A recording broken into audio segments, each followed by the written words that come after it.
मायावी मटकी। मदन एक बहुत ही ईमानदार लड़का था। वो बहुत मेहनत करता। उसका एक छोटा सा खेत था। एक दिन खेत में काम करने के बाद जब मदन घर लौट रहा था, अचानक रास्ते में उसका पैर एक पत्थर से टकराया और वह जमीन पर गिर पड़ा।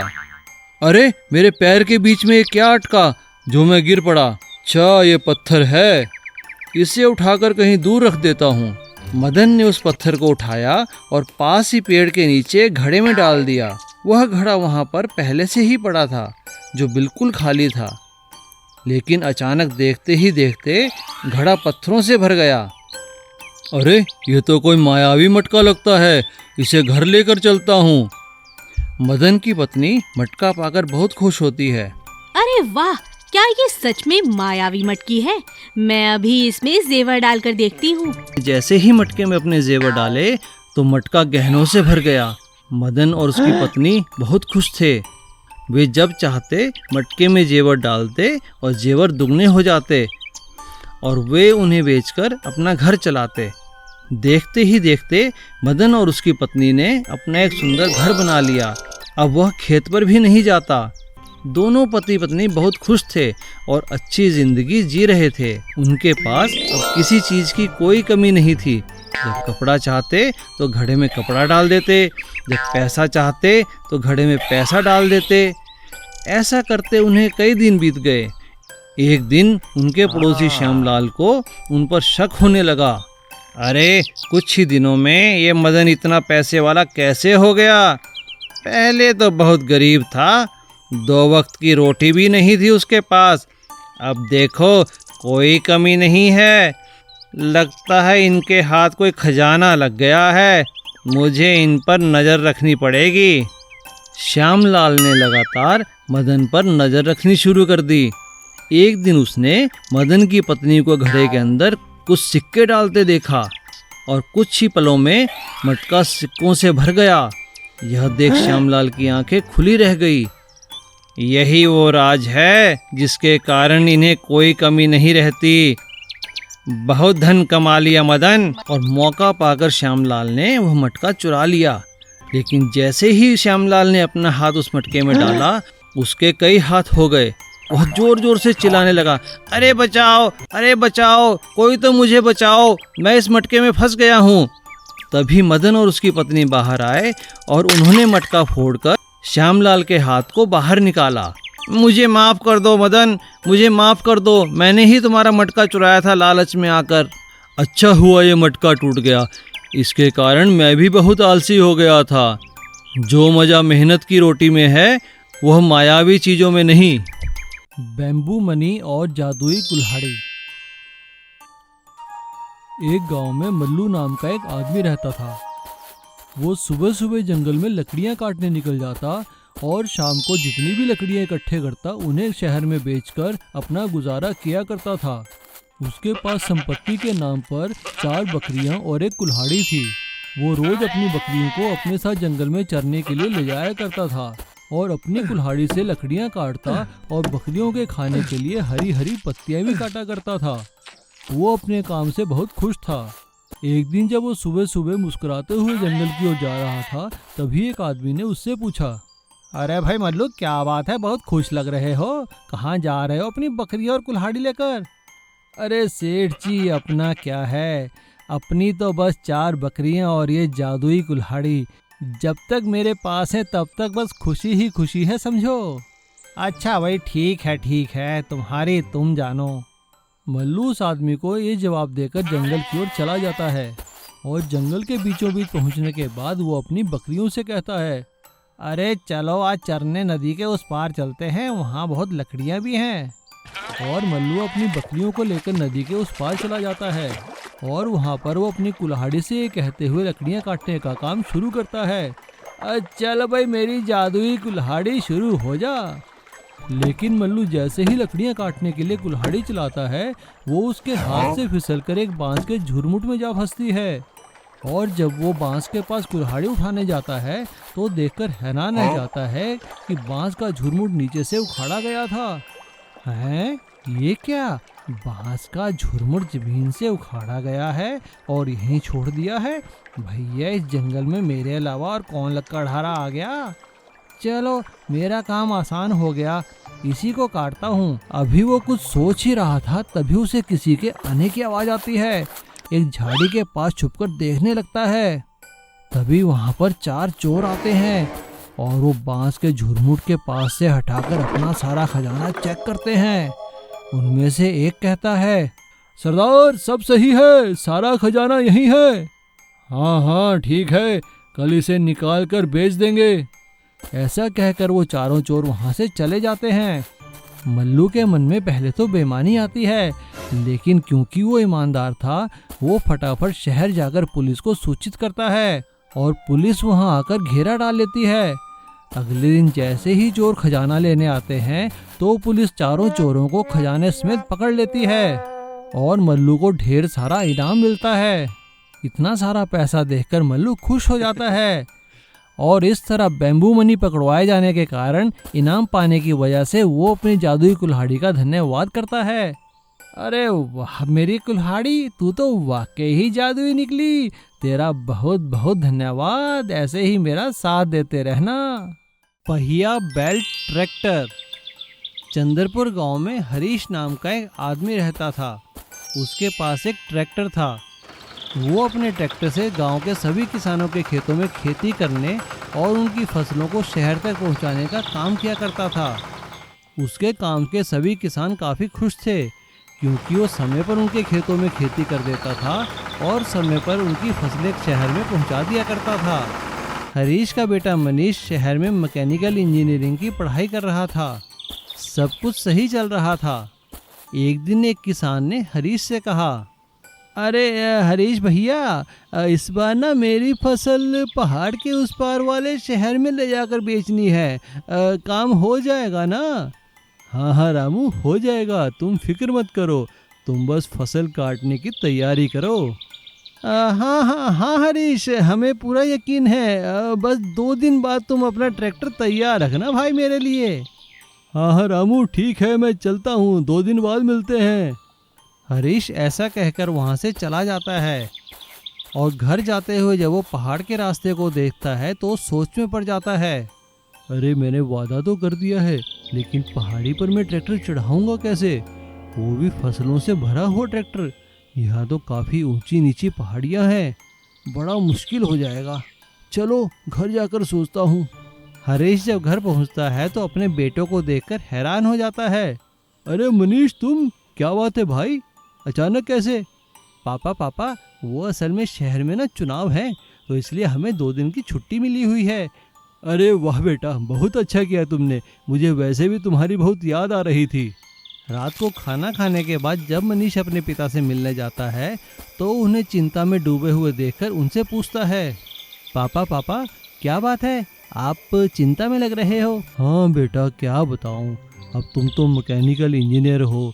अब मैंने एक काम लिया है पहाड़ी पार करके शहर ले जाकर फसल बेचने का, लेकिन तुम तो जानते हो पहाड़ी पर ट्रैक्टर चढ़ेगा कैसे, बस यही चिंता मुझे खाई जा रही है। बस पापा इतनी सी बात, बस मुझे आप 1 दिन का समय दीजिए और कल ट्रैक्टर दे दीजिए, फिर देखो मैं क्या करता हूँ। अगले दिन मनीष अपने पापा के ट्रैक्टर को शहर में अपने दोस्त की वर्कशॉप में ले जाता है और वहाँ पर ट्रैक्टर के टायर निकालकर उनमें चेन वाली बेल्ट लगा देता है और ट्रैक्टर को शहर से गांव वापस लेकर आता है और अपने पापा को पहाड़ी वाले रास्ते पर बुला लेता है। हरीश ट्रैक्टर को देखकर हैरान हो जाता है क्योंकि टायरों की जगह ट्रैक्टर पर बेल्ट लगी हुई थी और बेल्ट लगे होने के कारण ट्रैक्टर पहाड़ी पर बड़े आराम से चढ़ रहा था। हरीश ये देखकर बहुत खुश हो जाता है और वो अगले दिन रामू किसान के पास अपना ट्रैक्टर लेकर पहुंच जाता है। रामू ट्रैक्टर में बेल्ट लगी हुई देखकर हैरान हो जाता है। अरे हरीश भैया, ये ट्रैक्टर के टायर कहाँ गए और ये बेल्ट? अब भाई रामू, तुम्हारी फसल पहाड़ी पार करके शहर जो ले जानी है तो मेरे बेटे ने ये इंतज़ाम किया है, चलो तुम अपनी फसल लाद दो। और रामू अपनी सारी फसल ट्रैक्टर में लाद देता है और हरीश बड़े आराम से पहाड़ी पार करके रामू की फसल दूसरे शहर में पहुंचा देता है। ये देखकर रामू बहुत खुश होता है और अब बाकी किसान भी पहाड़ी पार वाले शहर में फसलें पहुंचाने लगते हैं, जिससे उनकी काफ़ी अच्छी कमाई होती है और साथ ही साथ हरीश की भी, क्योंकि अब उसका ट्रैक्टर बेल्ट पहिए लगे होने के कारण कैसे भी रास्ते पार कर सकता था। विजय कुमार लोहागढ़ गांव में रहा करता था। लोहागढ़ के सभी लोग लोहे के बर्तन बनाया करते थे और उन्हें आसपास के शहरों में बेच आया करते थे। वहाँ पे रहने वाले सभी लोगों की माली हालत बहुत ही खराब थी। वे लोग बहुत गरीब थे। उनके पास ज़मीन होते हुए भी कोई फायदा नहीं होता था, क्योंकि लोहागढ़ में पानी की बहुत ही कमी थी।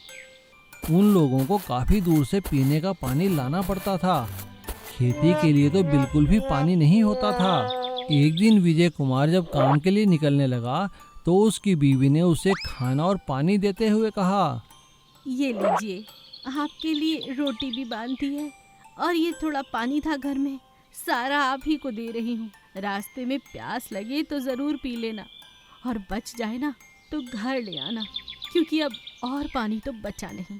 ठीक है भाग्यवान, पानी बचेगा तो घर ही वापस लाऊंगा। बस भगवान से प्रार्थना करो कि मेरी कुछ कमाई हो जाए आज। ऐसा कहकर विजय कुमार लोहे के बर्तन बेचने शहर शहर घूमने लगता है। अब बर्तन ले लो, लोहे के बर्तन ले लो, अच्छे अच्छे बर्तन ले लो। तवा है, कढ़ाई है, और भी बर्तन है, चिमटा है। दोपहर होने तक काफ़ी गर्मी बढ़ चुकी थी। अब विजय कुमार थक हार कर एक पेड़ के नीचे बैठ जाता है और वो जैसे ही खाना खाने लगता है तभी वहाँ एक बुढ़िया आकर उससे कहती है, अरे बेटा, बहुतों से मांगा पर इस प्यासी बुढ़िया को किसी ने पानी नहीं पिलाया। अगर हो सके तो 2 घूंट पानी पिला दे बच्चे। बुढ़िया की हालत देखकर विजय कुमार ने उसे पानी देते हुए कहा, ये लीजिए माताजी, मेरे पास भी बस थोड़ा सा ही पानी बचा है, चलिए आप पी लीजिए। उस बुढ़िया ने देखते ही देखते सारा पानी पी लिया। पानी पीने के बाद उस बुढ़िया ने विजय कुमार का शुक्रिया अदा किया और उसे एक पौधा देते हुए कहा, बहुत बहुत शुक्रिया बेटा, तूने इस प्यासी को पानी पिलाया। मेरे पास देने के लिए तुझे कुछ भी नहीं है। हाँ, ये एक पौधा है, इसे अपने आंगन में लगा देना, भगवान सबका भला करेगा। विजय कुमार ने बुढ़िया से वो पेड़ ले लिया और संभालकर अपनी गठरी में रख दिया। और पूरा दिन बर्तन बेचने के बाद शाम को जब घर पहुंचा, विजय कुमार ने गठरी से वो पौधा निकाला और अपने आंगन में कोने में लगा दिया। और रात को सभी रूखा सूखा जो बना था वो खाकर सो गए। सुबह जब विजय कुमार उठा तो उसे लगा कि जैसे बारिश हो रही है। उसने आंगन में आकर देखा तो वो हैरान हो गया। जो पौधा उसने रात को लगाया था वो एक बहुत बड़ा पेड़ बन चुका था और उसमें से पानी टपक रहा था। विजय कुमार ने जब वो पानी पीकर देखा तो वो हैरान हो गया। वो एकदम शुद्ध पीने का पानी था। अरे सुनती हो, बाहर आकर देखो, चमत्कार हो गया। ये पौधा तो जादुई पौधा निकला, ये तो पानी देने वाला पौधा है। और उस पौधे से निकला पानी उसके पूरे आंगन में फैल गया। ये देखकर सभी गांव वाले हैरान रह गए। विजय कुमार ने मन ही मन उस बुढ़िया का धन्यवाद किया और उसने गांव वालों के लिए जितना पानी चाहिए होता था उसके बाद जो पानी बचता था उसे बेचना शुरू कर दिया। और जादुई पानी के पेड़ से विजय कुमार की काफ़ी अच्छी आमदनी होने लगी और साथ ही साथ लोहागढ़ के लोगों की प्यास भी बुझ गई थी और वहाँ की धरती में भी खेती लहलहाने लगी। जादुई जेल रेस्टोरेंट। एक गांव में भोला नाम का एक रसोइया रहता था। वो बहुत ही स्वादिष्ट खाना और मिठाइयाँ बनाया करता था।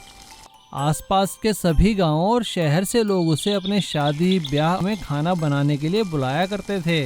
वो बहुत ही नेक दिल इंसान था। एक दिन जब भोला खाना बनाकर रात को अपने घर वापस आ रहा था तभी रास्ते में उसे कुछ लुटेरों ने घेर लिया और उसे लूटने लगे। लेकिन भोला ने उन्हें पैसे देने से मना कर दिया तो उन लुटेरों ने भोला को पीटना शुरू कर दिया। भोला की सेहत काफी अच्छी थी। उन लुटेरों की भोला के आगे एक ना चली और भोला ने उनकी पिटाई करनी शुरू कर दी।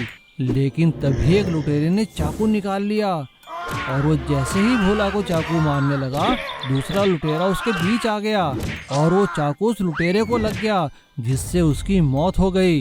ये देखकर सभी लुटेरे वहां से भाग खड़े हुए। भोला ने उसे बचाने के लिए जैसे ही चाकू बाहर निकालना चाहा, तभी वहां पुलिस आ गई और उन्होंने भोला को खून के इल्जाम में पकड़ लिया। अगले दिन भोला को जब कोर्ट में पेश किया गया तो भोला ने अपनी बेगुनाही में कहा, जज साहब, मैंने कोई खून नहीं किया है, मैं तो अपना बचाव कर रहा था और ये चाकू तो इसके लुटेरे साथियों ने ही इसे मारा था। लेकिन सभी सबूत भोला के खिलाफ जा रहे थे और जज ने उसके अच्छे चाल चलन के कारण उसे खुली जेल में रखने की सजा दे दी। भोला जब खुली जेल में गया तो उसने देखा कि वहां पर तो सभी कैदी अपना अपना काम कर रहे थे और वहाँ सभी कैदी सुबह जेल से बाहर काम करने जाते और शाम को वापस आ जाया करते थे। ये देखकर भोला ने जेलर से कहा, जेलर साहब, मैं बहुत अच्छी मिठाइयाँ और खाना बना लेता हूँ, अगर आपकी इजाज़त हो तो मैं जेल के बाहर अपनी छोटी सी दुकान खोल लूँ। हाँ हाँ भोला, जरूर। जेल प्रशासन की मदद से भोला जेल के बाहर एक रेस्टोरेंट खोल लेता है और वहाँ पर बहुत ही स्वादिष्ट खाना और मिठाइयाँ बेचने लगता है। जेल हाईवे पे होने के कारण उसका रेस्टोरेंट काफ़ी चलने लगता है और उसकी और जेल की काफ़ी अच्छी कमाई होने लगती है। ये देखकर जेलर उसकी मदद के लिए और कैदियों को भी उसके साथ काम पर लगा देते हैं और धीरे धीरे भोला का छोटा सा जेल रेस्टोरेंट एक बहुत बड़े होटल में तब्दील हो जाता है और जो भी वहाँ से निकलता है वो कुछ भी खाए बिना नहीं रुक सकता। सभी लोग भोला के जेल रेस्टोरेंट की काफ़ी तारीफ करते हैं। भाई वाह, यहाँ से निकलते हुए इस जादुई जेल रेस्टोरेंट का खाना खाए बिना जाने का मन नहीं करता। और वो रेस्टोरेंट भोला और जेल के लिए काफ़ी जादुई रेस्टोरेंट साबित होता है, जिससे उनकी काफ़ी अच्छी कमाई होती है और जो कि भले कामों में लगाई जाती है। हीरे की मिर्ची। एक गांव में रामू नाम का एक लड़का रहता था। वो स्वभाव से बहुत ही अच्छा और नेक दिल था। वो पास ही के शहर में एक होटल में वेटर का काम किया करता था। उससे किसी गरीब का दुख नहीं देखा जाता था, जबकि उसके पास भी बहुत कम ही पैसे थे। लेकिन फिर भी वो अगर किसी को भूखा देखता तो अपने पास से खाना खिला दिया करता था। उसकी इस आदत से होटल के मालिक बहुत परेशान थे। अबे रामू, तू क्या करता है बे?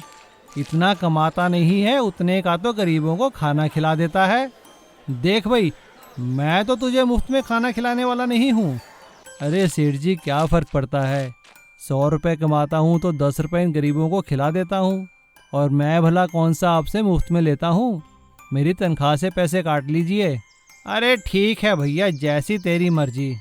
होटल के मालिक और बाकी दोस्तों के समझाने के बावजूद भी रामू के ऊपर कोई फर्क नहीं पड़ा। वो ऐसे ही अपनी सेवा करता रहा। एक दिन गर्मियों की दोपहर को बहुत कम काम होने के कारण वो होटल के दरवाजे के पास बैठा हुआ था। तभी अचानक उसने देखा कि एक बहुत ही बुजुर्ग गरीब इंसान लड़खड़ाता हुआ उसके होटल की तरफ आ रहा था। वो दिखने में ही बहुत बदहाल, बेहाल और भूखा लग रहा था। उसने रामू को देखकर रामू से कहा, बेटा, कई दिनों से बहुत भूखा हूँ, क्या कुछ खाने को और पीने को पानी मिल सकता है? हाँ बाबा, आइए आप यहाँ बैठिए, मैं अभी आपके लिए खाने को लेकर आता हूँ। रामू ने उसको दरवाजे के पास बिठा दिया और होटल के अंदर से जाकर अपनी आदत अनुसार उसके लिए खाने के लिए अच्छी अच्छी चीज़ें लेकर आया और पीने के लिए ठंडा पानी भी लेकर आया। उस बुजुर्ग इंसान ने खाना और पानी पीने के बाद रामू का धन्यवाद किया। बेटा, तुम्हारा बहुत बहुत शुक्रिया, अब जाके जान में जान आई है। बेटा, तुम सच में बहुत नेक इंसान हो। मेरे पास ये कुछ मिर्ची के बीज हैं, अगर तुम्हारे पास खेती लायक जगह है तो इन्हें वहाँ लगा देना, तुम्हारा भला होगा। ठीक है बाबा, जैसी तुम्हारी मर्जी। रामू को वो मिर्ची के बीज देकर बूढ़ा वहाँ से चला जाता है। संडे को छुट्टी वाले दिन रामू अपने गांव जाकर वो सारे मिर्ची के बीज अपने खेत में लगा देता है और अगले दिन जब वो उठता है तो अपनी खिड़की से अपने खेत में देखकर हैरान हो जाता है। उसका पूरा खेत मिर्ची के पौधों से भर गया था, लेकिन उनमें हरी नहीं, हीरे की तरह चमकने वाली मिर्चियां लगी थी। रामू भागकर अपने खेत में जाता है और वो एक मिर्ची तोड़कर उसका स्वाद चखता है। उस मिर्ची का स्वाद बहुत ही तीखा और अच्छा था। हे प्रभु, ये तेरी कैसी लीला है, हीरे जैसी मिर्चियाँ। रामू सारी मिर्चियाँ तोड़कर शहर ले आता है। वो मिर्चियाँ देखकर सभी लोग हैरान हो जाते हैं और उसकी हीरे की मिर्चियाँ बड़े ही अच्छे दाम पर बिक जाती हैं। अगले दिन रामू फिर देखता है कि उसका खेत फिर से हीरे जैसी मिर्चियों से भर चुका था। उसकी मिर्चियों की पूरे शहर में चर्चा होने लगी और बाहर के शहरों से भी व्यापारी उससे मिर्चियाँ खरीदने आने लगे। और अब हीरे जैसी मिर्चियाँ रामू के लिए वाकई ही हीरा साबित हुई और धीरे धीरे रामू की इतनी कमाई हुई कि रामू ने होटल खोल लिया और वहाँ पर बड़ी ही ईमानदारी से लोगों को साफ सुथरा खाना खिलाने लगा। लेकिन उसने गरीबों को खाना खिलाना नहीं छोड़ा। इसीलिए कहते हैं, नेक दिली से कोई भी काम करो तो भगवान उसका फल जरूर देते हैं। एक गांव में श्याम नाम का एक आदमी रहता था। वो बहुत ही गरीब था। वो शहर में एक इलेक्ट्रॉनिक्स की दुकान पे रिक्शा चलाने का काम किया करता था। वो बहुत ही ईमानदार था। उसकी बीवी कमला गांव में लोगों के घरों में काम करके अपने पति का हाथ बटाया करती थी और उसके दोनों बच्चे स्कूल में पढ़ने जाया करते थे। श्याम का छोटा सा परिवार अपने कम साधनों में बड़ी सुखी से रहा करता था। एक साल गर्मियों के मौसम में जब श्याम घर वापस आया तो उसने अपनी पत्नी से कहा, कमला, आज मैं बहुत थक गया हूँ, बाहर बहुत गर्मी है। उसकी बात सुनकर उसके बेटे ने उससे कहा, हाँ पापा, बहुत गर्मी है। आप घर में एसी क्यों नहीं लगवा देते? हमारे स्कूल में एसी लगा है, बहुत ठंडी हवा आती है। उसकी बात सुनकर उसकी बड़ी बहन ने उससे कहा, अरे संजू, पता है एसी कितना महंगा आता है और तुझे पता तो है हमारे पास इतने पैसे नहीं हैं। चल मैं तुझे पंखा कर देती हूँ, तू सो जा चुपचाप। और ऐसा कहकर श्याम की बेटी अपने भाई को पास पड़े अखबार से हवा करने लगती है और वो सभी सो जाते हैं। लेकिन श्याम के मन में अपने बच्चों की बात घर कर जाती है और वो सोचता है कि अपने सेठ जी से एक एसी मांग लेगा। अगले दिन जैसे ही श्याम अपनी दुकान पर पहुंचता है तो उसका सेठ उससे कहता है, अरे भाई श्याम, ये 4 एसी जरा राधानगर में देकर आ जाओ और हाँ, जल्दी देकर वापस आना। जी सेठ जी, आपसे एक बात करनी है। भाई बात बाद में, तुम पहले एसी देकर आओ, ठीक है। श्याम एसी लेकर राधानगर के लिए निकल पड़ता है और वहाँ पर लोगों के एसी देकर जब वो वापस आता है तो देखकर हैरान रह जाता है कि एक आदमी दुकान लूट रहा था। तभी श्याम को छोटे दरवाजे के पास पड़ा एक डंडा दिखाई देता है और वो हिम्मत करके उस डंडे से उस लुटेरे पे वार कर देता है। अचानक हमला होने के कारण वो लुटेरा संभल नहीं पाता और वो वहीं गिर जाता है। लुटेरे को गिरता देखकर बाकी स्टाफ और सेठ जी लुटेरे को पकड़ लेते हैं और उसे पुलिस के हवाले कर देते हैं। सभी लोग श्याम की बहुत तारीफ करते हैं। सेठ जी श्याम से कहते हैं, अरे भाई श्याम, तुमने तो आज हमें लूटने से बचा लिया। अच्छा, तुम कुछ कहना चाहते थे? वो सेठ जी, मैं तो बस आपसे एक एसी किश्तों पर मांगने के लिए कह रहा था। श्याम की बात सुनकर सेठ जी ने उसे एसी देते हुए कहा, अरे भाई, ये मेरी तरफ से तुम उपहार रखो, तुमने तो आज पूरी दुकान को लूटने से बचाया है। भाई, हिम्मत की दाद देनी पड़ेगी तुम्हारी। और श्याम सेठ जी का धन्यवाद करता है और एसी लेकर खुशी खुशी घर वापस आता है और घर आकर एसी को लगा देता है। ये देखकर उसके बच्चे बहुत खुश होते हैं।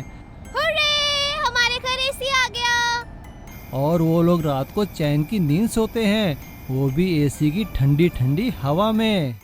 जादुई जेल रेस्टोरेंट। एक गांव में भोला नाम का एक रसोइया रहता था। वो बहुत ही स्वादिष्ट खाना और मिठाइयाँ बनाया करता था। आसपास के सभी गांवों और शहर से लोग उसे अपने शादी ब्याह में खाना बनाने के लिए बुलाया करते थे। वो बहुत ही नेक दिल इंसान था। एक दिन जब भोला खाना बनाकर रात को अपने घर वापस आ रहा था, तभी रास्ते में उसे कुछ लुटेरों ने घेर लिया और उसे लूटने लगे। लेकिन भोला ने उन्हें पैसे देने से मना कर दिया, तो उन लुटेरों ने भोला को पीटना शुरू कर दिया। भोला की सेहत काफी अच्छी थी। उन लुटेरों की भोला के आगे एक न चली और भोला ने उनकी पिटाई करनी शुरू कर दी। लेकिन तभी एक लुटेरे ने चाकू निकाल लिया और वो जैसे ही भोला को चाकू मारने लगा, दूसरा लुटेरा उसके बीच आ गया और वो चाकू उस लुटेरे को लग गया, जिससे उसकी मौत हो गई। ये देखकर सभी लुटेरे वहां से भाग खड़े हुए। भोला ने उसे बचाने के लिए जैसे ही चाकू बाहर निकालना चाहा, तभी वहां पुलिस आ गई और उन्होंने भोला को खून के इल्जाम में पकड़ लिया। अगले दिन भोला को जब कोर्ट में पेश किया गया तो भोला ने अपनी बेगुनाही में कहा, जज साहब, मैंने कोई खून नहीं किया है, मैं तो अपना बचाव कर रहा था और ये चाकू तो इसके लुटेरे साथियों ने ही इसे मारा था। लेकिन सभी सबूत भोला के खिलाफ जा रहे थे और जज ने उसके अच्छे चाल चलन के कारण उसे खुली जेल में रखने की सजा दे दी। भोला जब खुली जेल में गया तो उसने देखा कि वहां पर तो सभी कैदी अपना अपना काम कर रहे थे और वहाँ सभी कैदी सुबह जेल से बाहर काम करने जाते और शाम को वापस आ जाया करते थे। ये देखकर भोला ने जेलर से कहा, जेलर साहब, मैं बहुत अच्छी मिठाइयाँ और खाना बना लेता हूँ, अगर आपकी इजाज़त हो तो मैं जेल के बाहर अपनी छोटी सी दुकान खोल लूँ। हाँ हाँ भोला, जरूर। जेल प्रशासन की मदद से भोला जेल के बाहर एक रेस्टोरेंट खोल लेता है और वहाँ पर बहुत ही स्वादिष्ट खाना और मिठाइयाँ बेचने लगता है। जेल हाईवे पे होने के कारण उसका रेस्टोरेंट काफ़ी चलने लगता है और उसकी और जेल की काफ़ी अच्छी कमाई होने लगती है। ये देखकर जेलर उसकी मदद के लिए और कैदियों को भी उसके साथ काम पर लगा देते हैं और धीरे धीरे भोला का छोटा सा जेल रेस्टोरेंट एक बहुत बड़े होटल में तब्दील हो जाता है और जो भी वहाँ से निकलता है वो कुछ भी खाए बिना नहीं रुक सकता। सभी लोग भोला के जेल रेस्टोरेंट की काफ़ी तारीफ करते हैं। भाई वाह, यहाँ से निकलते हुए इस जादुई जेल रेस्टोरेंट का खाना खाए बिना जाने का मन नहीं करता। और वो रेस्टोरेंट भोला और जेल के लिए काफ़ी जादुई रेस्टोरेंट साबित होता है, जिससे उनकी काफ़ी अच्छी कमाई होती है और जो कि भले कामों में लगाई जाती है। जादुई मिट्टी के चूल्हे का चिकन। अमर सिंह गांव में अपनी माँ के साथ रहा करता था। वो शहर में एक फूड प्रोसेसिंग कंपनी में काम किया करता था। अमर सिंह को वहाँ पे अच्छी तनख्वाह मिला करती थी, जिससे उसका और उसकी माँ का गुजारा अच्छे से चल रहा था। क्योंकि वो शादी के लायक हो चला था तो उसकी माँ ने एक अच्छी लड़की देखकर उसकी शादी कर दी। उसकी बीवी कमला भी काफ़ी समझदार और सुलझी हुई औरत थी।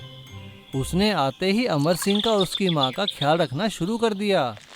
लेकिन उसे ये बात बिल्कुल अच्छी नहीं लगती थी कि अमर सिंह रोज़ सुबह घर से बाहर इतनी दूर शहर पे काम करने जाता है और शाम को थका हारा वापस आता है। वो चाहती थी कि अमर सिंह गांव के ही नज़दीक कोई काम करे, क्योंकि वो माँ को गांव में अकेला छोड़कर शहर नहीं जाना चाहती थी। एक दिन उसने अमर सिंह से कहा, देखो जी, अगर आपको मेरी बात समझ में आए तो ये शहर की नौकरी छोड़ दीजिए। हमारी जो हाईवे पर ज़मीन है वहीं पर कुछ कामकाज शुरू कर सकते हैं। घर के घर में रहेंगे और काम भी बढ़ जाएगा। तुम ठीक कह रही हो, मैं खुद चाहता हूँ कि मैं गांव के नज़दीक कोई अपना काम खोलूँ। कब तक ऐसे नौकरी करता रहूँगा। अमर सिंह शहर में अपनी नौकरी से इस्तीफ़ा दे देता है और वहाँ से जो पैसा मिलता है उससे अपनी हाईवे वाले ज़मीन पर एक छोटी सी दुकान खोल लेता है, जिसमें वो खाने पीने का सामान बेचने लगता है। वो वहाँ पर नॉन वेज और वेज खाना बनाकर बेचने लगता है। लेकिन अमर सिंह का काम नहीं चल पाता है, क्योंकि आसपास पहले से ही काफ़ी सारे ढाबे और रेस्टोरेंट खुले हुए थे। ये देखकर अमर सिंह बहुत चिंतित हो जाता है। एक दिन जब रात को अमर सिंह, उसकी बीवी और उसकी माँ बैठकर खाना खा रहे थे तो उसे चिंता में डूबे देखकर उसकी माँ ने पूछा, अरे क्या हुआ बेटा, इतनी चिंता में क्यों डूबे हो? क्या करूँ माँ, इतना पैसा लगाया है फिर भी काम नहीं चल रहा और अब तो नौकरी भी नहीं है। अरे मेरी बात मान और चिकन बना कर देख, लोग उंगलियां चाटते रह जाएंगे। हाँ, तू तो इतना अच्छा चिकन बनाता है, चूल्हे का चिकन खिलाएगा तो सबको पसंद आएगा। हाँ माँ, बात तो तुमने पते की कही है, मैं ऐसा ही करूँगा। और अगले ही दिन अमर सिंह अपने ढाबे में कुछ तब्दीलियाँ करने लगता है। अब उसने अपने ढाबे को बिल्कुल ही देसी स्टाइल में बना दिया था। वो चूल्हे पर खाना बनाता और लोगों को चारपाई और नीचे बैठकर खाना खिलाया करता था। अब उसके ढाबे से निकली हुई मंद मंद खाने की खुशबू से लोग अपने आप ही खींचे चले आते थे। खासकर उसके हाथ के बनाया मिट्टी के चूल्हे का चिकन तो सभी को अच्छा लगता था। भाई वाह, मजा आ गया मिट्टी के चूल्हे का चिकन खाकर। गैस पे बने हुए चिकन में वो स्वाद कहाँ। और वो मिट्टी के चूल्हे पे बने चिकन की वजह से अमर सिंह का काम काफी अच्छा चल निकला था। उसकी काफी अच्छी कमाई होने लगी थी और अमर सिंह अपनी माँ और बीवी कमला के साथ गांव में खुशी खुशी रहने लगा था।